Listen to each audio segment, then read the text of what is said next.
હવે વીણા થોડીક વાક છે. તારો તાર ચડાઈ ગયો છે. હે વીણા, હા બાપુએ આ તાર છેડી નાખ્યો હે. એટલે આજે વીણા વાક છે હરખી.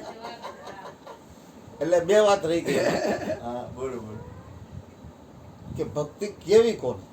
એ બાપુનો. તો સરળ જીવન જીવવાની યુક્તિને ભક્તિ કીધી. કરવી કોની? કંઈક સમસ્ત જગતનો સ્વામી. સમસ્ત જગતનો સ્વામી એટલે કોણ? કે સર્વોપરી ગુરુ જેને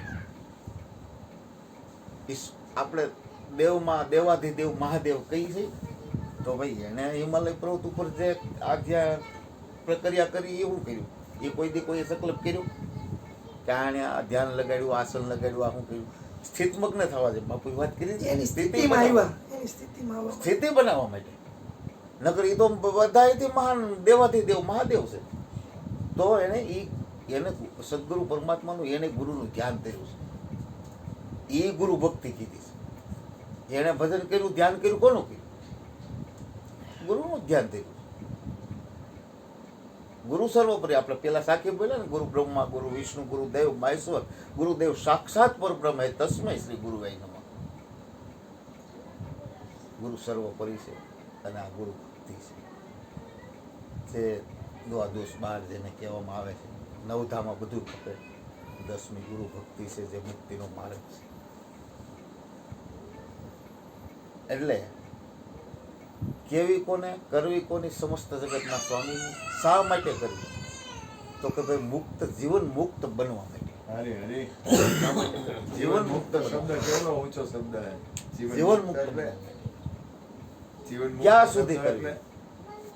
એટલે કેટલી બધી પરાકાષ્ઠા જીવન મુક્ત એટલે 84 ની પારની વાત થઈ ગઈ.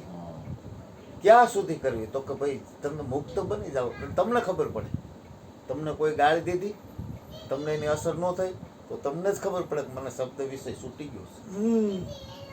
આ વિષયો જેમ જેમ છૂટે ને, પોતાને જ ખબર પડવા મળે. રસ તમે નક્કી કરો કે દહીં વગર નહીં હાલે, બપોરે છાશ વગર નહીં હાલે, એને લેટ ગો કરીને તમારા મનમાં જ નીકળી ગયો. નો શું હાલે? જે આવ્યું હાજર એ હજુર. એટલે તમને જ ખબર પડે આપણે હાલી ગયો આનેથી, આ વિષય છૂટી ગયો. આપણે જોહે જ આના વિના નહીં હાલે તો વિષય છૂટ્યો નથી. પછી પર્સ વિષય. કોઈને આમ અડાઈ ગયું કે કોઈનો પર્સ થઈ ગયો, તો મહારાષ્ટ્રમાં એ પ્રથા છે. આપણે આમ કોકને અડાઈ જાય કે કોકને પર્સ થઈ જાય તો આપણે આમ માફી માંગીએ. અને આપણે અહીંયા કહીએ ધડીનો છે એટલે ભાળતો નથી, હલકો આવીને આપણે અહીંયા એ પ્રથા છે.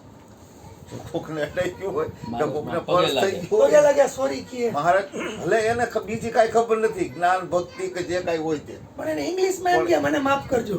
એને એ પ્રથા છે. ખાલી માફી તો માંગી. મહારાષ્ટ્રની આ પ્રથા છે.